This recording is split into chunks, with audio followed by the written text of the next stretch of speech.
Vamos considerar agora o caso da condicional. A título de exemplo, vamos pegar isso aqui. Se chover amanhã, então ficarei em casa. Como que eu posso analisar isso daqui? Então eu estou dizendo uma coisa para amanhã. Se chover amanhã, então ficarei em casa. Para avaliar o valor lógico disso, vamos considerar que já passou o dia e choveu ou não choveu. Vamos avaliar as possibilidades. Então, pensando do ponto de vista depois do ocorrido, eu posso pensar que P é choveu, Q, fiquei em casa. Então, vamos considerar as possibilidades de situações que se satisfaz ou não isso daqui. Vamos pegar o primeiro caso. Vamos considerar isso aqui como verdade e isso aqui como verdade. Ou seja, choveu e eu fiquei em casa. Verdade, verdade. Então, se chover amanhã, então ficarei em casa. Então, beleza. Choveu e eu fiquei em casa, certinho. Então, eu cumpri com aquilo que eu tinha dito. Verdade. Vamos olhar para o segundo caso. Choveu e eu não fiquei em casa. Então, o que eu tinha dito? Que se chovesse, eu ficaria em casa. Choveu e eu não fiquei. Então, verdadeiro.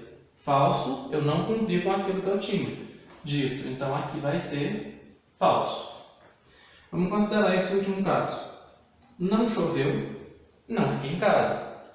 Não tem problema, eu só disse que ficaria em casa se tivesse chovido. Como não choveu, eu não precisava ficar em casa. Então, falso.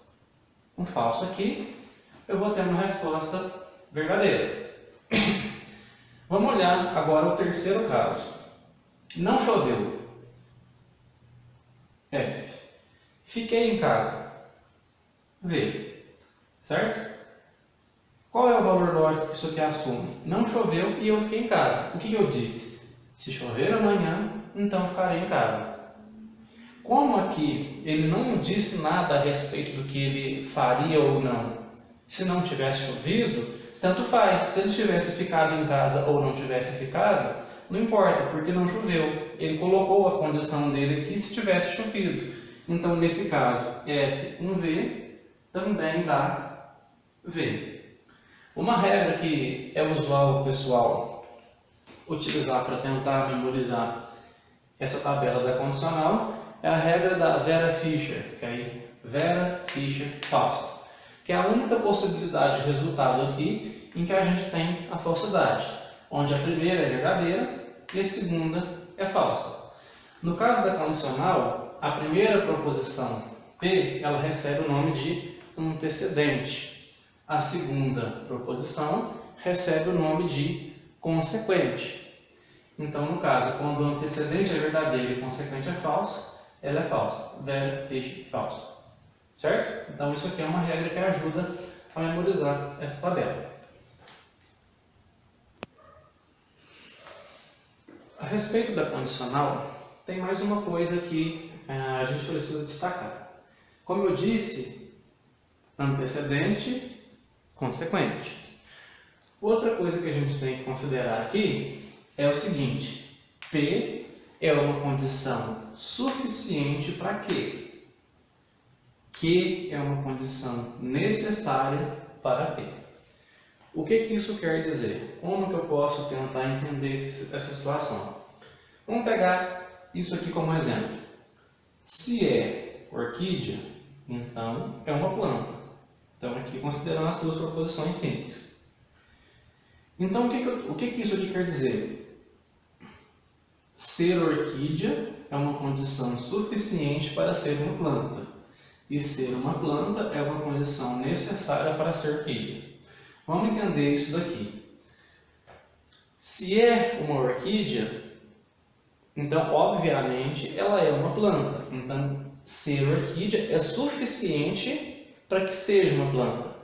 Tá? Então, toda orquídea é uma planta.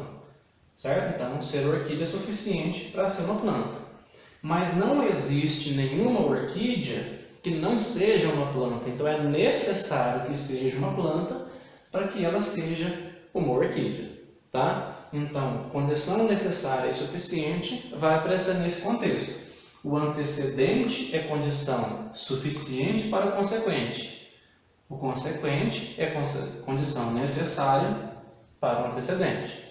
Tá certo? Então tenta lembrar disso, que tem exercícios que cobram isso daqui. Outra coisa que é importante chamar a atenção, eu já comentei. Aqui eu estou pegando exemplos que fazem sentido do ponto de vista do nosso dia a dia. Mas o que nos interessa é o valor lógico dessas proposições. No final das contas, o que importa é o resultado que a gente tem nessas tabelas. Tá? Então não se apeguem a entender isso daqui de um ponto de vista que tem que ter sempre sentido. Tá? Porque, por exemplo, eu posso dizer, se a Terra é plana, então Marte tem 28 dias. Isso não faz sentido nenhum, do ponto de que relação que tem a Terra ser plana com Marte ter 28 dias. O que eu posso observar nesse caso? A Terra é plana? Não, então isso é falso. Marte tem 28 dias? Não, também é falso. Então, falso, falso, tudo verdadeiro. Se a Terra é plana, então Marte tem 28 dias. Então, não tem sentido do ponto de vista do nosso dia a dia. O que interessa para a gente é a construção a partir dos valores lógicos, tá? Então, isso tem que ficar claro.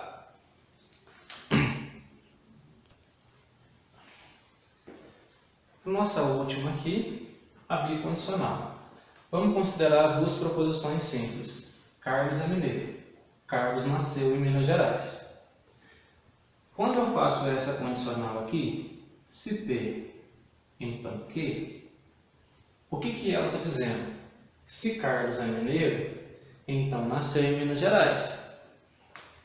E o que acontece quando eu escrevo essa proposição aqui? Q, então P. Se Carlos nasceu em Minas Gerais, então Carlos é mineiro. Então, vamos pensar o seguinte. Todas as duas aqui é fácil da gente entender. Se eu fizer isso daqui, ó, uma conjunção entre as duas, o que eu estou dizendo? Se Carlos é mineiro, então nasceu em Minas Gerais. E se Carlos nasceu em Minas Gerais, então ele é mineiro. Isso que eu estou fazendo aqui, ó, tá vendo que eu fiz uma condicional saindo de P para Q e uma condição saindo de Q para P? Quando eu faço essa conjunção aqui, dessas duas proposições, isso aqui eu posso escrever do seguinte modo. Carlos é mineiro se e somente se nasceu em Minas Gerais. Tá? Fazer essa conjunção, então, significa isso. Se Carlos é mineiro, então nasceu em Minas Gerais. E se Carlos nasceu em Minas Gerais, então é mineiro, eu posso reescrever isso dessa forma. Carlos é mineiro se e somente se nasceu em Minas Gerais. E então a gente representa isso desse modo. P, se e somente se, Q. Certo? E o que a gente vai observar aqui?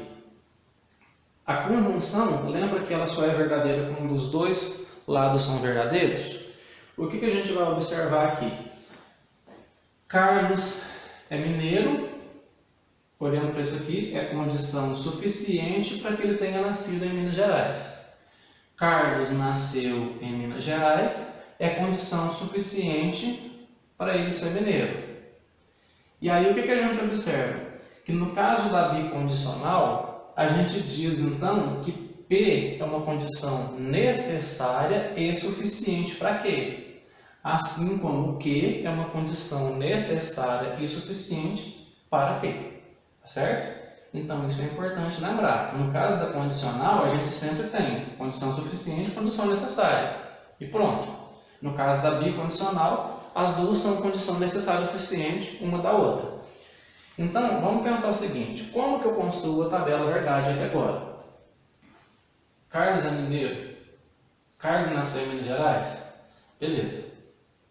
Então, isso daqui vai ser verdadeiro. Carlos é mineiro, mas ele não nasceu em Minas Gerais, então isso está errado. Então aqui é falso. Carlos não é mineiro, mas ele nasceu em Minas Gerais, então isso também está errado. Carlos não é mineiro, Carlos não nasceu em Minas Gerais, então isso está certo. Então, no caso da bicondicional, o que a gente observa? Que a gente só tem resultado verdade quando as duas são iguais. Os valores lógicos aqui, ó. Lembrem lá do caso da disjunção exclusiva. O que a gente tinha? Que tudo igual dá F. Nesse caso, tudo igual dá V. O que a gente observa aqui? Que uma é a negação da outra. A gente acaba chegando nessa relação, tá certo? Então vamos lembrar disso daqui. Tudo igual dá V.